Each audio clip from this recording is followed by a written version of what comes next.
आज आपण रेडीमेड असा चिकन 65 मसाला टाकून चिकन 65 बनवणार आहोत। इथे मी अर्धा किलो एवढे बोनलेस चिकन घेतलेले आहे। त्यामध्ये 2 चमचा एवढे अद्रक लसूण पेस्ट, काही कढीपत्त्याचे पानं तोडून व 1 अंड टाकलेले आहे। व हा चिकन 65 मसाला आपल्याला पूर्ण पाकिट टाकून द्यायचा आहे।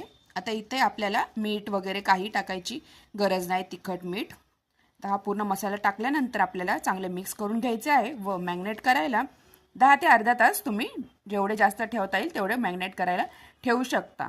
इथे मी अर्धा तास मॅग्नेट करायला ठेवून दिलेले आहे व मॅग्नेट झाल्यानंतर अर्धा तासानंतर आपल्याला हे चांगले तेलामध्ये फ्राय करून घ्यायचे आहेत।